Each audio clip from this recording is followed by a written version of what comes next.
Salve, salve rapaziada, amiga ligada no sexto round, o Jornaleiro Responde no ar e hoje eu vou matutar sobre o próximo adversário de Anderson Silva. Quem será que vai topar vir ao Rio de Janeiro para no próximo dia 3 de junho encarar o Spider no UFC 212? Vem comigo. Bom, o adversário original do Anderson era Kelvin Gastelum, um americano de 25 anos que vinha de uma série fabulosa de vitórias, tendo batido os veteranos Johnny Hendricks, Tim Kennedy e Vitor Belfort. Mas em um exame de sangue feito pela USADA em período em competição, ou seja, de 6 horas antes da pesagem até 6 horas depois da luta contra Vitor Belfort, foi constatado que no sangue de Gastelum tinha mais de 180 nanogramas por mililitro de THC, o metabólito da maconha. Só reforçar que a maconha é liberada no período fora de competição, ou seja, se durante o camp do Gastelum tivesse níveis exorbitantes de THC, nada aconteceria, o resultado do exame nem seria divulgado,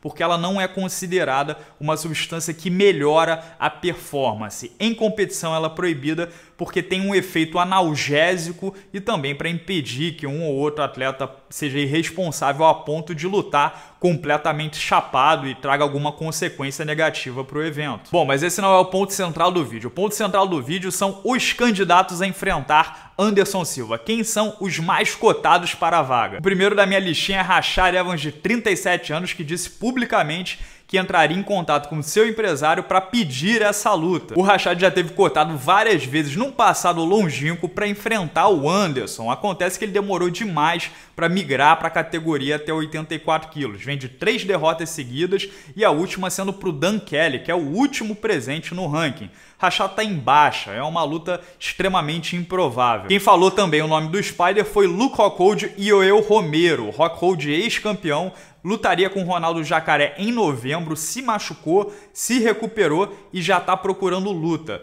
Mas tanto ele quanto o Romero disseram que só vem ao Rio de Janeiro se for valendo um cinturão interino, tem que ter algum significado. E o Dana White, presidente do UFC, já tirou essa hipótese de questão, garantindo que o Michael Bisping não está lesionado, ele só está esperando o Georges St-Pierre assinar o contrato para botar o cinturão linear em jogo. Dana também garante que se Bisping bater Georges St-Pierre, ele ainda vai defender o cinturão antes do final do ano, ou seja, nada de interino. Outro da lista é Gegard Mousasi, que acabou de lutar no UFC 210, teve uma vitória completamente controversa contra o Chris Weidman, mas é um cara bem ativo, tem uma média de 3 lutas por ano e em 2016 fez até 4. Ele vem de 5 vitórias consecutivas, 4 por nocaute, é ex-campeão do Strikeforce, ou seja, é um cara notório e já se disponibilizou a enfrentar o Anderson Silva antes. O problema do Mousasi é que ele está sem contrato, ele quer mais grana para renovar o vínculo com o UFC e o Dana White já deu a entender que não vai abrir muito a carteira. Então eles podem ficar nesse impasse, o tempo passar e não dá tempo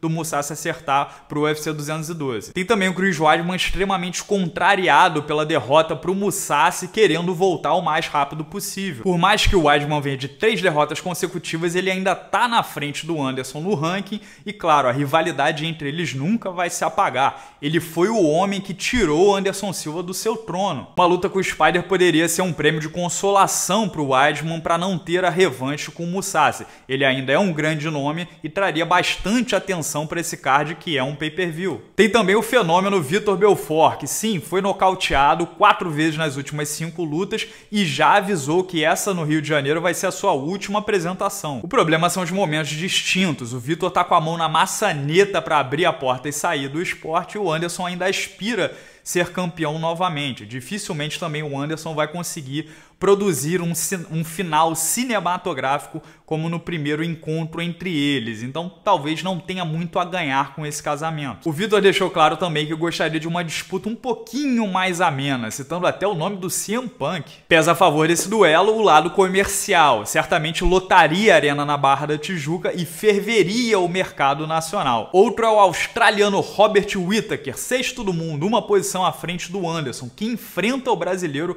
Ronaldo Jacaré no próximo sábado. se, e claro, esse é um grande se, ele passar, pode terminar a rodada em terceiro do ranking. Nesse cenário, vingar o seu companheiro da X-Gym pode render para o Anderson até um title shot. O último da minha listinha é o Uriah Hall, o Homem Ambulância, que seria o adversário do Anderson Silva em Curitiba, no UFC 198, até o Anderson ter uma infecção na vesícula biliar e se retirar do evento. Tirando o Rashad Evans, o Hall é o menos ranqueado entre todas essas opções que eu apresentei. Ele ainda vem de derrota pro Mousasi, pro Whittaker e até pro Derek Bronson, né, que é o último cara que o Anderson venceu. Eu não vejo como uma vitória sobre o Hall beneficia muito o Anderson Silva esportivamente, mas de repente, tecnicamente, é o casamento mais simples. Eu deixo então aqui o meu palpite final. Eu não acho que o Whittaker vai passar pelo Jacaré, eu acho que as negociações entre Mousasi e o UFC vão se arrastar um pouco mais. Se o Anderson pensar pela relevância,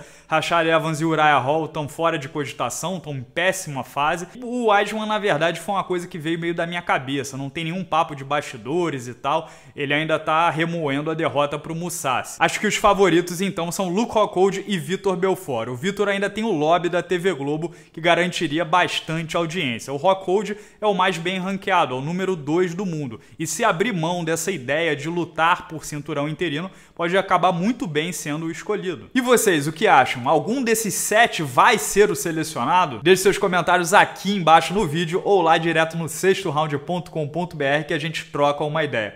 Um grande abraço a todos e até o nosso próximo vídeo.